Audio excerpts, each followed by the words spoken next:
Hi, and welcome back to Unmasking the Trans Movement with Jon K. I'm your host, Brad Wilder. Today we're going to discuss a deep topic that goes into transgender politics versus brain science. With us on the show, Jon K, as well as Dr. Ann Gillies, and a special guest, Dr. Michelle Cretella out of the USA.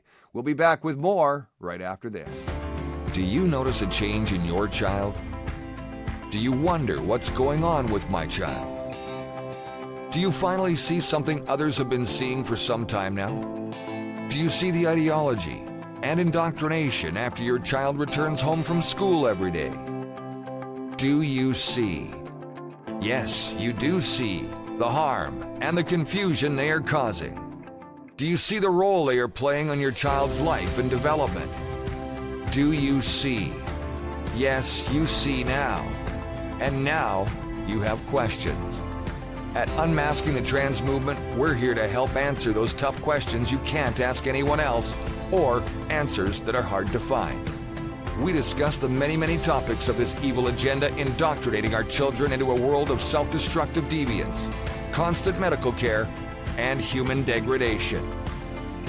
Our webinars provide access to supporting groups discussing the tough issues you want to talk about with real parents and experts alike. Sign up and become a member now and you'll save 30% off your first-time membership starting at just $7. Select from our bronze, silver, and gold packages, all with different options depending on your needs. Our mission is clear: to unmask the deception and protect the most vulnerable among us, women and children. For webinar dates, times, and pricing, please visit our website at unmaskingthetransmovement.com/webinars. Welcome back. Jon K is standing by. Let's bring Jon in right now. Jon, we've got a heck of a show today. Transgender politics versus brain science. It sounds like a game show, but I got to tell you, after the last few days in the United States, in Nashville, Tennessee, I don't think there's no game to play here. This is being taken very seriously. That's right, Brad. We wish we didn't have to add that latter portion. This is deadly serious. Absolutely. It's already serious because children are being harmed, young people are being manipulated and exploited. And so we were planning on doing this, but all the more applicable and timely now. And I'm so thankful that Dr. Ann Gillies is with us, my capable co-host, and we have an eminent professional, Dr. Michelle Cretella, who is the past president of the American College of Pediatrics. And she's going to do a deep dive with us. We're going to move quickly, dealing with the issue of brain science, because what we saw, what we all have seen, a young woman that targets a church, goes into a church and exhibits the worst of male pattern violence. We all want to know what has gotten into these young people, number one, because of the ideology, but now they're pumping them full of hormones. And Dr. Ann Gillies, I know you were as horrified as I was. So introduce our fine guest. I'm pleased to do that. Good to have you, Dr. Cretella. You're back again to talk with us. I'm really pleased about that. After Monday's event and the mass murder at the school, I think all of us have been absolutely, horrified, but stirred up at a different level. I think we're all feeling the angst of it because we've been saying for a long time that there's something very, very wrong with pumping hormones into children or adolescents or young adults, and that there's going to be repercussions. And certainly that seems to be what we saw on Monday, extreme repercussions. And then, the other thing that's happening is a march on Washington up to the Supreme Court this weekend. Actually, they're starting there today. And I have a lot of concerns about that because we've been reading reports about cross-sex identified individuals who are being militia trained and have this kind of agenda of retribution and violence. And so that's very, very concerning. So do you want to talk a little bit to start about your thoughts on the shooting on Monday, and then you've got a video that you're going to show us and a PowerPoint presentation. So stay tuned with us, folks, because this is actually going to be a longer presentation. It's going to be a full hour, but please stay with us. Dr. Cretella. Sure. Let's, we initially were going to talk about true brain science versus the political science that transgender activists put forward. And I think it's really important to try and unpack a bit of the tragedy that took place in Nashville. I'm going to try and share my screen here because I do have one slide in particular that would pertain to this discussion. If I can just slideshow. And Dr. Cretella, this is so timely because prior to recording, we were talking about the dangers of what is being unleashed on these young people, what these hormones and the amounts these hormones are doing to the brains, to the young people. And you have a slide that you're going to show us about all this. Yes. Are you okay? So I am sharing. I'm not quite sure why I cannot get it to take up my entire. It's okay. It looks just fine. It looks just fine as is. Okay. Absolutely. I was able to enlarge it previously, but here's my concern. My grave concern with the Nashville shooting is that every death was a tragedy, including the shooters. What we are witnessing with the medicalization of transgender belief in young people, we are allowing big medicine and big pharma to exploit emotionally troubled youth and to put them on such toxic, dangerous hormones that wreak havoc psychologically, emotionally, and physically. I mean, physically, the most grievous thing that these puberty blockers and cross-sex hormones do to young people is permanent sterilization. I mean, I'm starting to make the argument that this is actually eugenics.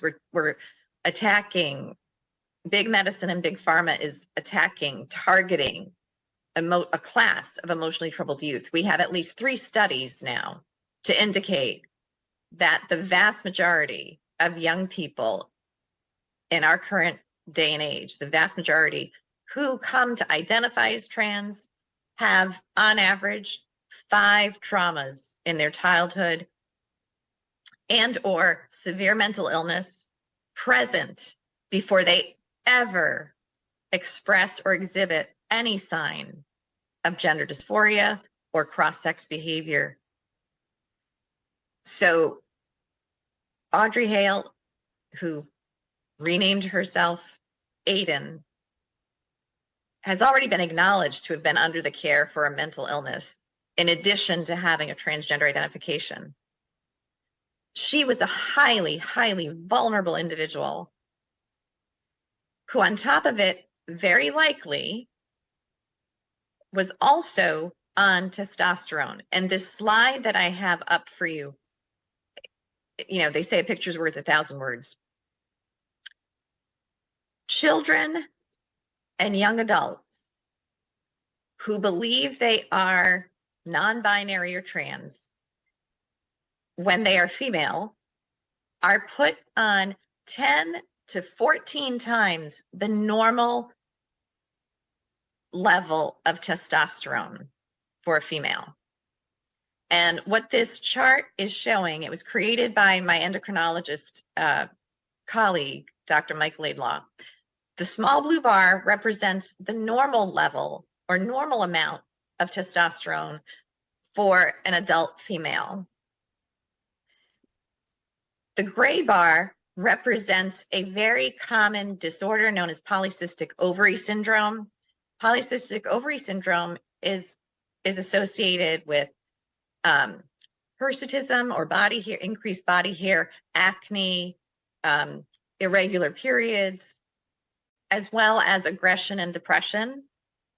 So you can see the gray bar represents the excess testosterone with polycystic ovary syndrome. So, and when you, Dr. Cretella, so Yes, is that when the body itself is producing too much? that's correct. That is a common disorder, a common endocrine disorder found, diagnosed among teen girls, young adult women. And the blue bar, the blue bar is what the normal. The blue bar is normal. So every female has a normal amount, a small, very small amount of testosterone that her body is producing. Her body is naturally producing this. Correct.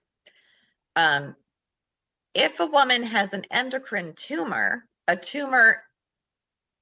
cancerous tumor that produces testosterone, that may produce anywhere along the red bar.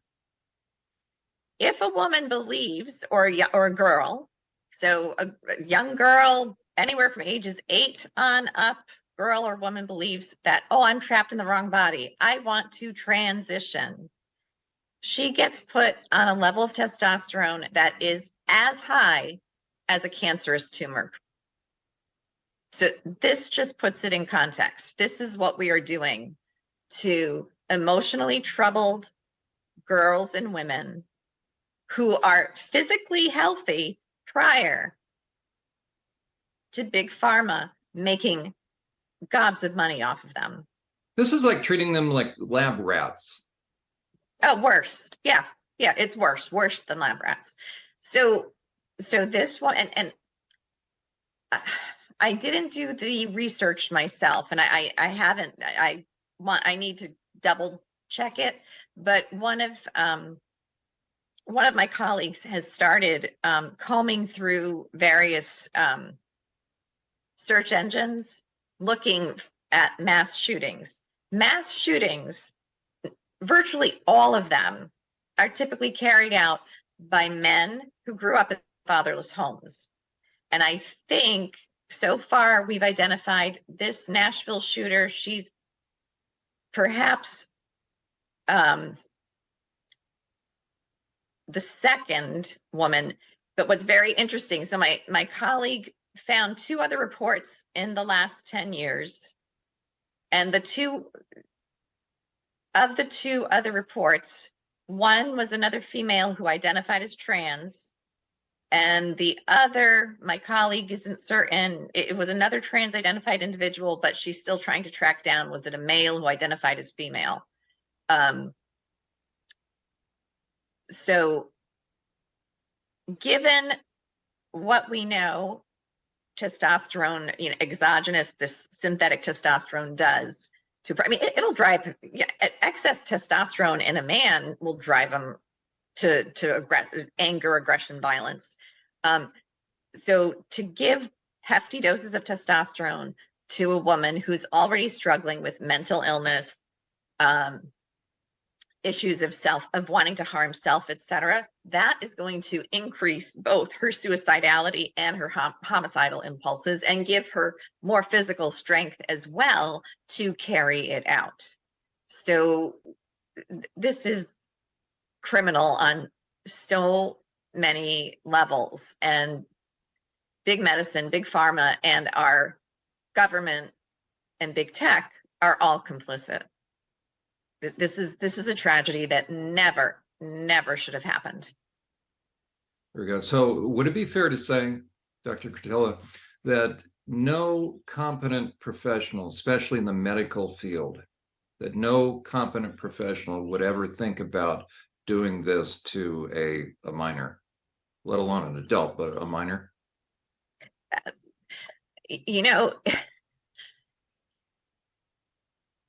Competent and ethical. No ethical professional. No ethical. This is the entire transgender claim is so ludicrous on its face. We shouldn't even have to take it seriously, and it's ludicrous. Everyone knows there are boys and there are girls. There are men or there are women. Sex is about reproduction. That's like a basic biology 101. I don't care if you're talking about, you can be talking about plants. There are male plants, there are female plants. They have to reproduce.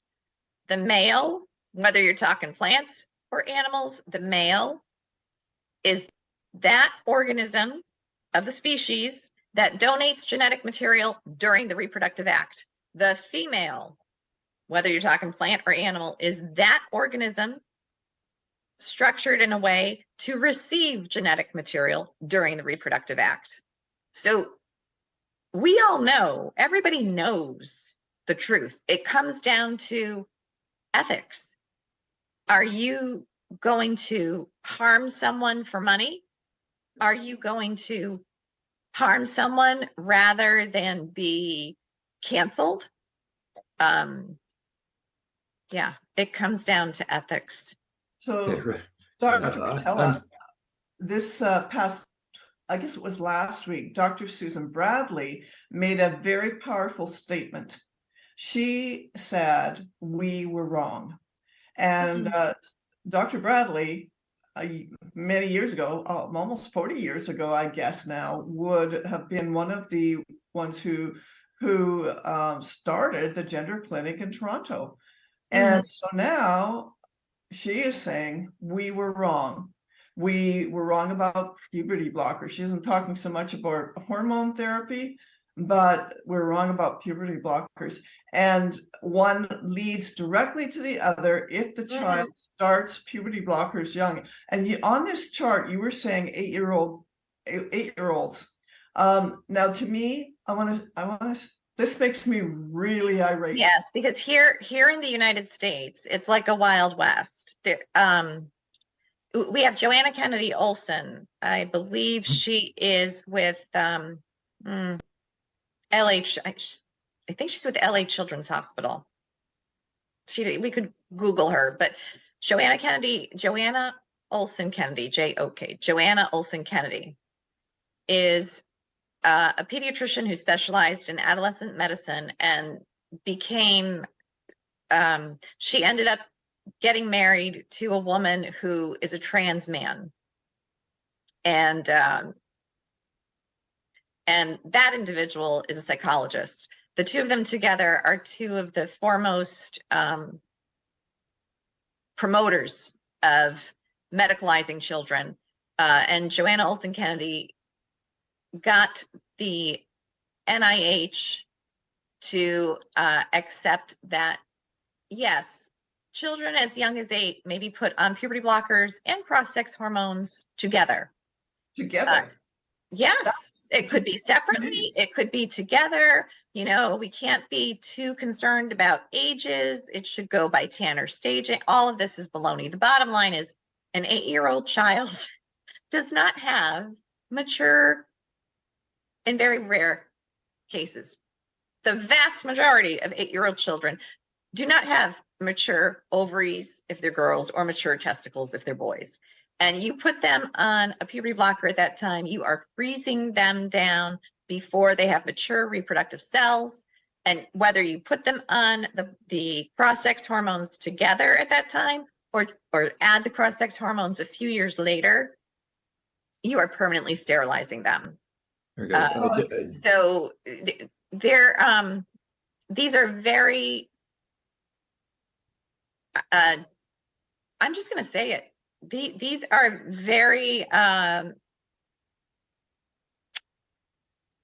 deranged and or evil adults in medicine who are doing this. They are absolutely not. They're Nazi-like. They are Nazi-like. Yeah, we can do this, so let's do it. Well, and then you have these children on the puberty blockers starting at 8. It used to be that they started them, 11, 12, bad enough, and now 8 years old, and then hormone therapy. But so you have the effects on the body, which cancel out any kind of sexual pleasure, enjoyment, or the ability to reproduce. And then you have the effect on the brain, which we haven't talked about very much, but these children are not developing the intricate We're robbing them. biological things that happen when they go through puberty. Their brain, it is their birthright. Puberty and adolescence is a critical developmental period, critical from a physical, social, emotional, cognitive, psychological, and dare I say spiritual point of view from all of those areas. And we're annihilated. And from the beginning, when these expert scientists in white coats are going, puberty blockers are reversible 100%. It just shows that nobody is critically thinking. I immediately said, that's not true. You cannot, there's no such thing as a time machine. You cannot give that child back the normal developmental time you've stolen from them. That's right. Yeah. And that I don't care if it's 2 days on a puberty blocker, 2 months, 2 years. I don't care if a kid stops it at 2 days, 2 months, 2 years.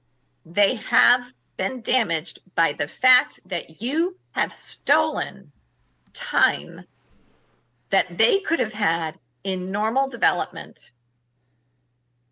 And we know from studies in the past that the vast majority of those kids who were naturally confused about their gender and sex, the vast majority of those kids would desist from they would come to actually embrace their bodies before puberty or after completing natural puberty. By the time they were young adults, 98% of gender confused boys were embracing their bodies, and 88% of gender confused girls were embracing their bodies. That was with or without counseling. So what we are presently engaged in is evil, and it's an evil that is being foisted on a class of vulnerable, emotionally troubled youth. And worst case scenario is suicide and homicide. That's what we saw. It's death. It's death. Lies lead to death. Yes. There you go. For a moment, Dr. Cretella, would you talk to us about those medical professionals that make up WPATH? Speak to parents about WPATH. We have to cover this because that, in my estimation, is a grand scheme. They are, talk about foisting harm. So speak right now as a pediatrician, the former president of the American College of Pediatrics. So I have to correct you. I'm sorry. So it's the American College of Pediatricians. Pediatricians. I'm sorry. Yep, American College of Pediatricians. Sorry. And I served 4 years each as their vice president, and then I was hired as their first executive director. So that's okay. I'm glad you qualified. Many years as a top researcher with them. Okay, there you go. In any case, but WPATH, the World Professional Association for Transgender Health, started out as the Harry Benjamin Society. And tell people who Harry Benjamin was. I should know that. No, that's okay. He was affiliated with Kinsey. Yeah, there you go, and connected to John Money. There's close association. To Kinsey and John Money. So in the 50s, in the late 50s, John Money was a psychologist who wanted to justify his experimental surgeries and hormone treatments of transsexual men. So John Money is the first person to misuse the word gender in the gender never appeared in the medical literature until John Money pulled a new definition out of the air. He said to justify his crude experiments, mutilating experiments on men, he said gender is the internal sexed identity of a person. And people can be born with an internal sex identity that differs from the sex of their body. He completely made that up, no science whatsoever, but he and other sexologists, Harry Benjamin among them, were the first to misuse the word gender and actually inject it into the medical and psychological literature. And that's why I think it's so important that we. So WPATH, so basically it's an activist association. And there's a very important paper, which I can shoot over. I'll shoot the citation to you after the fact so you can post it on your website. The British Medical Journal, within the last year or so, analyzed, they pulled all the citations. They did a complete literature review on the so-called science of WPATH. And on a scale of 1 to 6, with 6 being high level evidence-based science, they rated WPATH a 0. WPATH, as I said, they portray themselves as a scientific organization, but is actually an activist organization. Yet they are responsible for the so-called standards of care for transgender patients. And they are now up to the 8th edition. Standards of Care, 8th edition, SOC 8 for short. The British Journal of Medicine reviewed their so-called standards of care, did a complete evaluation of the world literature, world scientific literature on transgender health, and rated WPATH and their standards of care number 8 a 0 as far as scientific evidence. Well, the endocrine, I gotta tell you one more. No, the Endocrine Society, which is in the US, and that is a professional organization of physicians in the US who specialize in disorders of the hormones, right? Endocrinologists, Endocrine Society. They endorsed the WPATH guidelines in their own analysis. So they too were evaluated by the same British authors, and they were rated a 1 out of 6 because they did a little better job indicating that their so-called standards were based on weak evidence. So people who identify as trans have every right to be angry, but they are angry at the wrong people. They should be angry at mainstream medicine, mainstream pharma, and mainstream psych, because they are being sold a bill of goods for the almighty dollar, and they are being physically mutilated, sterilized, and emotionally destroyed. Whether child, adolescent, or adult, those are the facts for those who actually bother to investigate, do a review of the world literature. Dr. Cretella, that's what we're all about. We're unmasking this grand deception. It is unbelievable. If people aren't fired up over this, because now kids are being harmed, they're being scarred mentally, emotionally, psychologically, physically, and now we have a young woman who probably was on cross-sex hormones. I mean, if she wasn't, now Probably we have the pure effects of ideology. Either way, it's bad, but it's either way. At a minute, we know she had mental illness. It's even with mental illness, it is incredibly unusual for a female who's mentally ill to conduct a mass shooting. So I would personally, I'd be shocked if she were not jacked up on testosterone at the same time. This is horrific. It's horrific. Dr. Gillies, you were. Yes, well, I wanted just to go back to WPATH for a moment and what you said about standards of care, Dr. Cretella, because they aren't really standards of care. No, they're not. They are just suggestions of practice, but those suggestions of practice have now become universal standards, so to speak, and that's what's spoken out to the masses by psychologists, psychiatrists, medical doctors. So they are suggestions of practice to affirm this whole affirming cross to affirm ideology. To affirm. So I do want to back up though, because happily it's not so universal as it once was. We have had the UK shut down they had a single gender clinic for youth that they shut down after now a review of the evidence, which was triggered. That's Tavistock. That's Tavistock. There we Correct. Go. That's right. Yes. So we have the UK, we have Sweden, Finland, and Norway.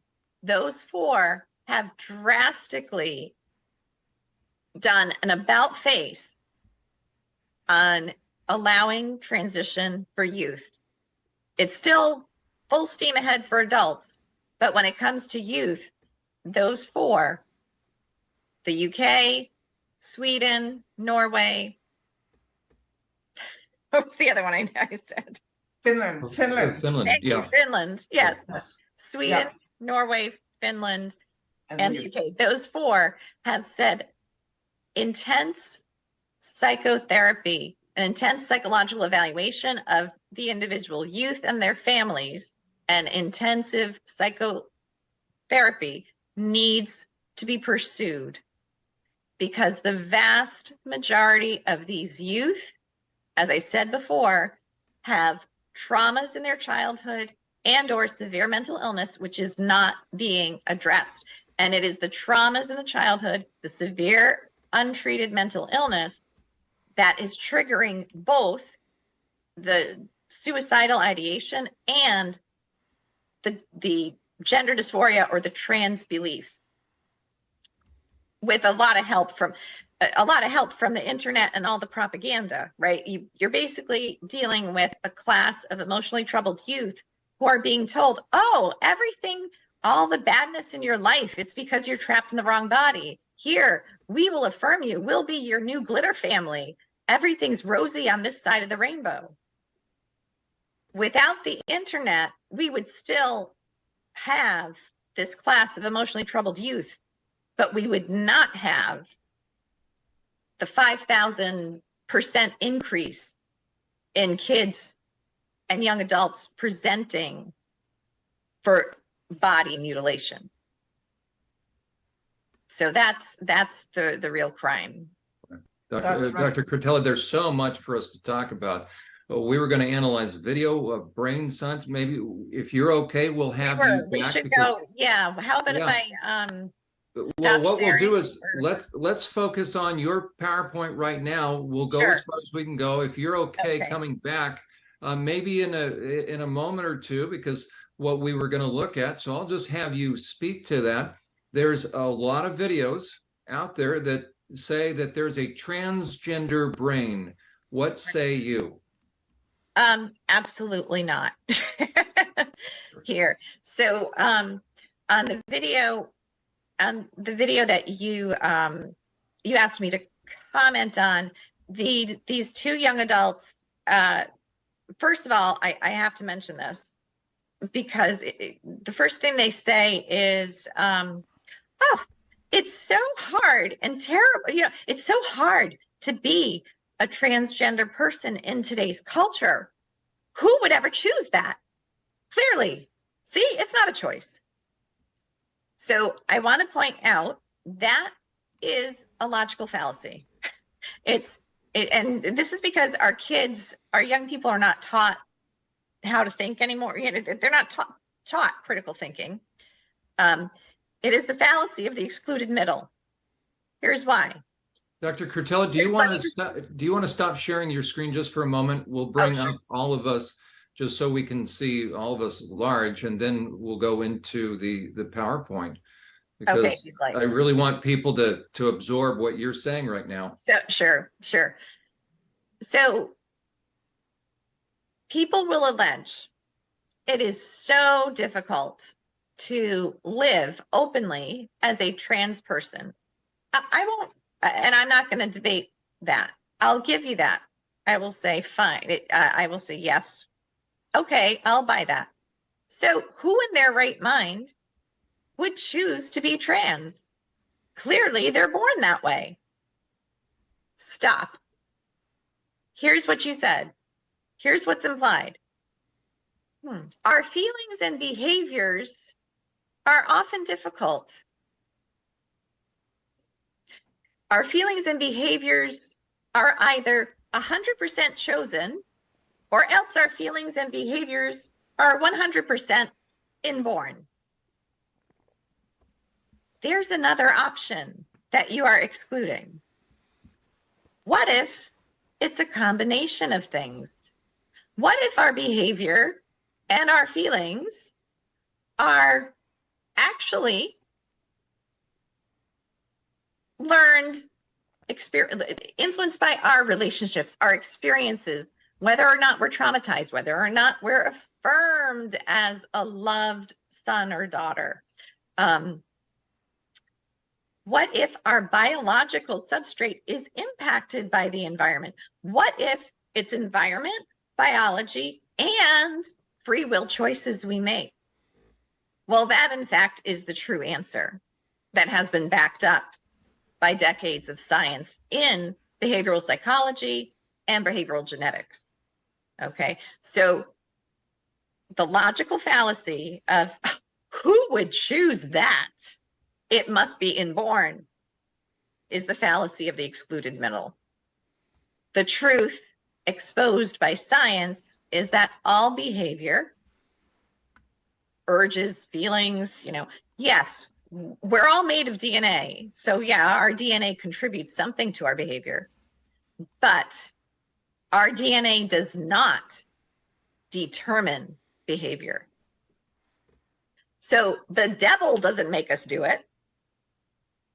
I'm a devout Christian. I don't believe the devil makes us do it. Okay? Because he doesn't. Our genes also do not make us do it. It is a combination of environment, free will choices, and our personality traits, which are heavily biologically influenced. Okay? It's a combination of things. So that is the first huge mistake they open with.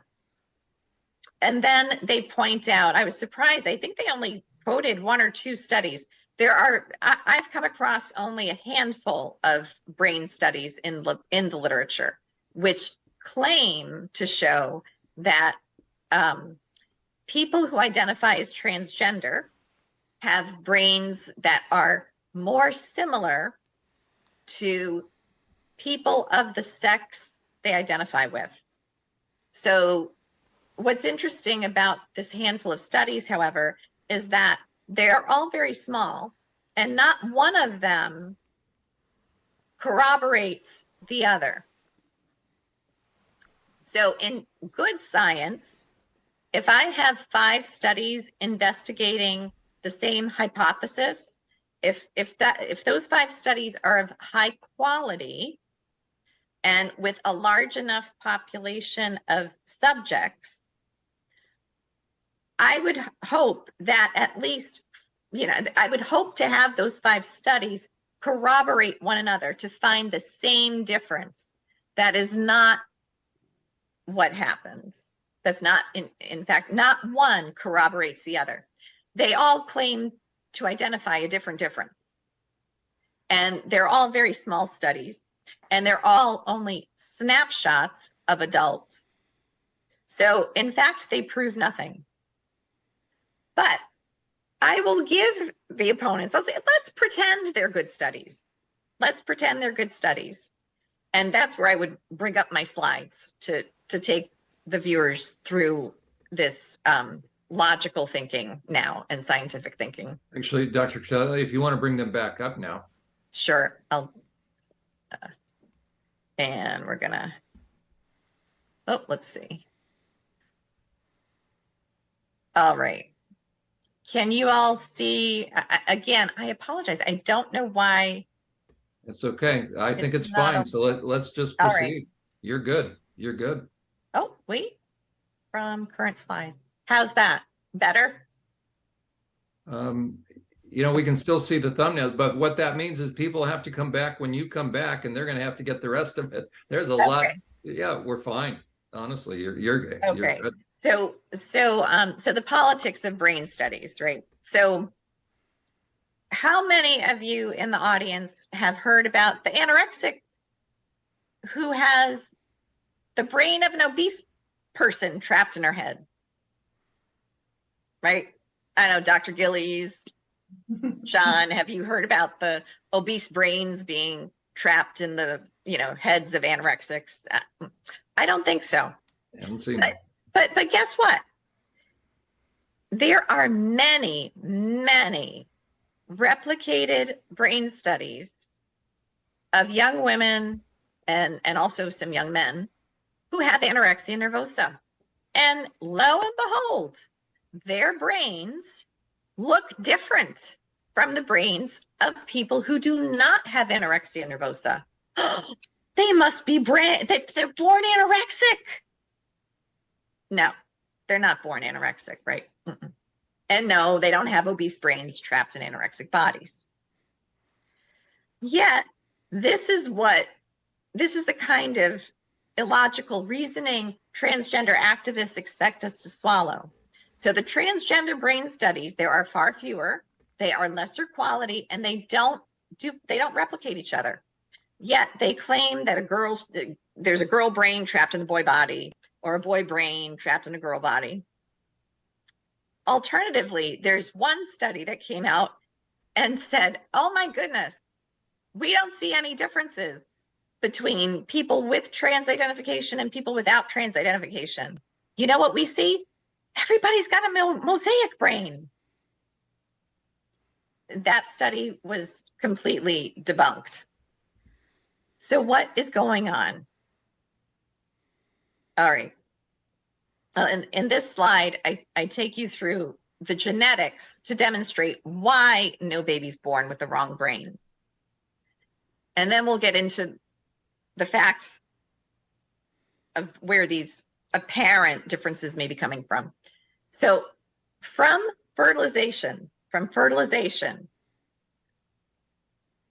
every cell with a nucleus has the same sex determining genes located in the sex chromosomes. So therefore, from fertilization, that embryo is male or female.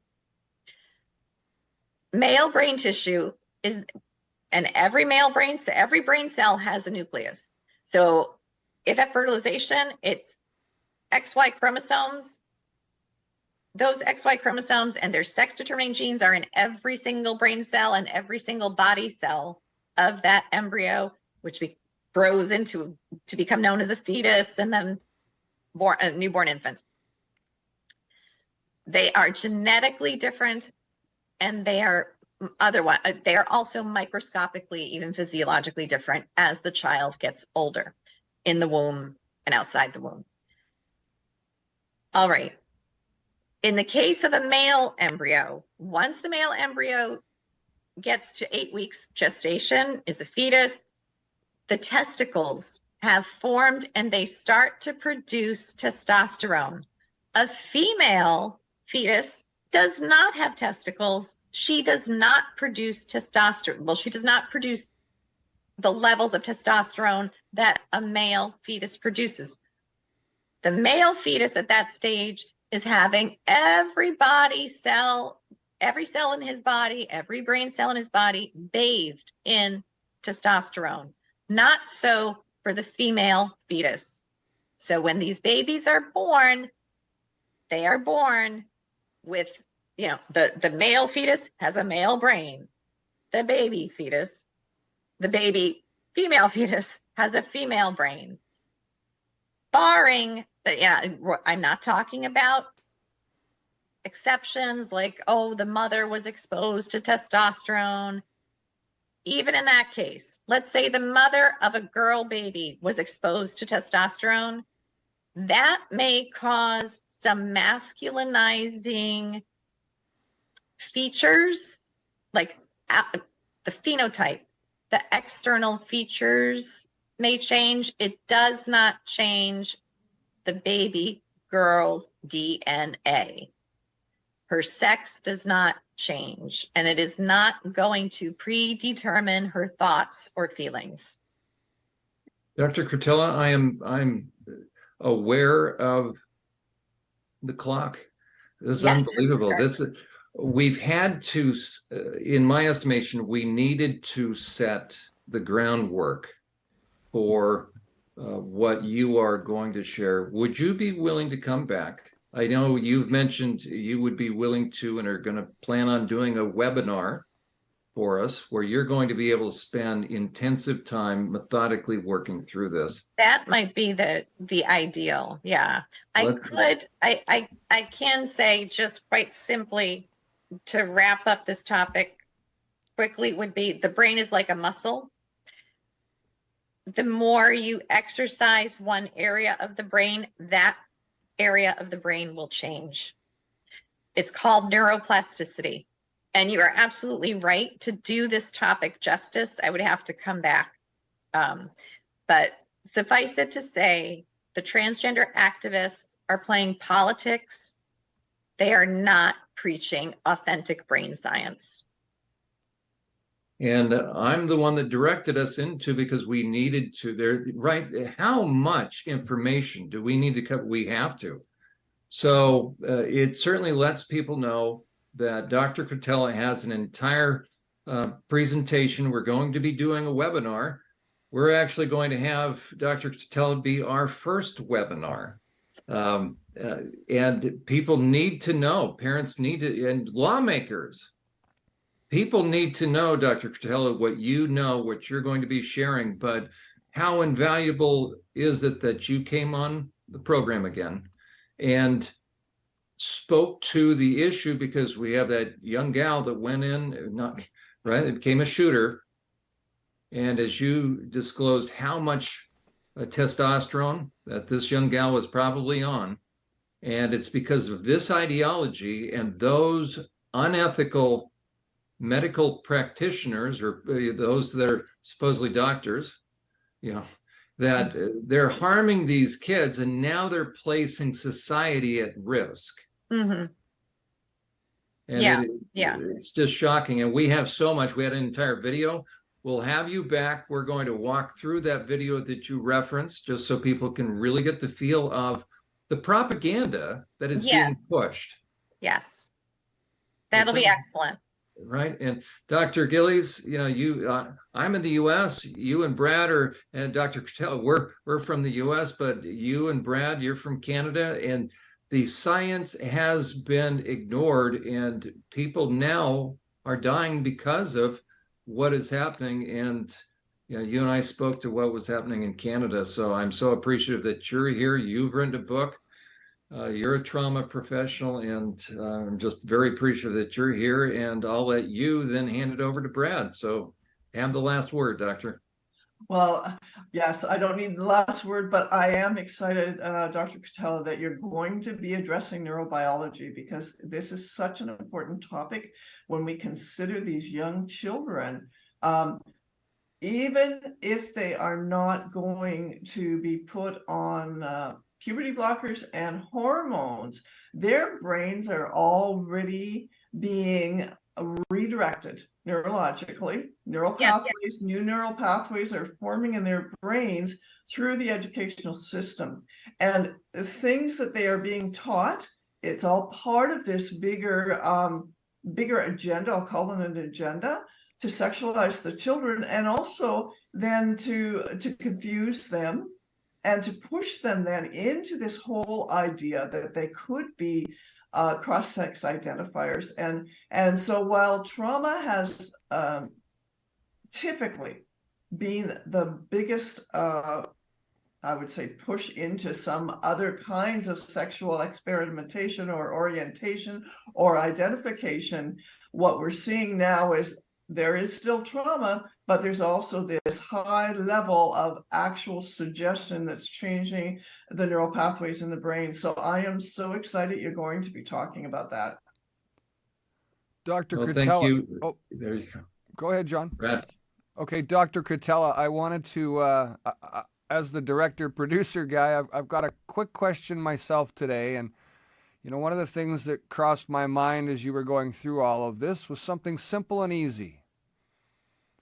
Is there hope? Okay. Is there hope? So, all right. The only way to answer that, hope is a theological virtue. I believe in God. Without God, there is no hope, because without God, that would mean we have to rely on human beings. These children's minds But have been changed already. They're being they have continually been daily changed. for 8 That's right. hours a day, and I need to know whether there's hope for Yes. these kids and bringing them back from what they've already been indoctrinated in.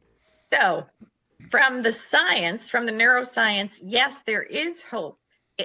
Precisely because the brain is a muscle. Just as with our physical muscles, we can work out, we can build them up, and if we stop good exercise, we get flabby, we get unhealthy, but we can get back on track. The brain is the same way. If we help these children detox from the toxic internet binges and actually get them into healthful, truly healthful psychotherapy, meditating on the good, the beautiful, get them affirming themselves as virtuous people. And that's when I get parents who say, "Oh my gosh, my daughter just came out as trans. What can I do?" Embrace her. I love you. You are our child. You are not alone. We're going to take things slowly and go through this with you. But our rule is we're not going to help you do anything harmful to your body. Let's take it slow. We love you, and affirm her character. Has she been courageous in the past? Is she creative? Affirm those good character traits. Try and help the daughter or the troubled son see the good in themselves. It's all about trying to shape their identity away from all those, to pull them away from the toxic garbage they're getting, typically online or on their phones. You know where there's a great place to do exactly that, Dr. Cretella, is right here on Unmasking the Trans Movement. All right, there you go. That's exactly what we're here for, is to help. Number one priority for us is that. So with that, we are out of time today. I want to thank you very much for being here, and we look forward to the webinar coming up. People will have a chance to get signed up in advance for that. We'll get the word out as soon as we get that date booked with you. And obviously, we know what the topic is going to be. Dr. Ann, thank you very much for being here today as well. And John, as always, it's a pleasure. We want people to check out our BitChute channel. That's something that's important. We have all of our episodes there at go to bitchute.com, type in Unmasking the Trans Movement, and you'll find us quite quickly. Something else that is interesting as we go forward, not only webinars, survivor support group meetings, detransitioning support groups, where it's not necessarily the help that we're able to give is going to be educational, and I want to make sure that we understand that first and foremost. It's educational for parents, educational for grandparents, and educational for kids. That's what we're all about here at Unmasking the Trans Movement. Till then, well, next time. We'll see you soon. I'm Brad Wilder. On behalf of Jon Uhler, Dr. Ann Gillies, and Michelle Cretella, remember, it's not your kids' fight. It's our fight. We'll see you next time.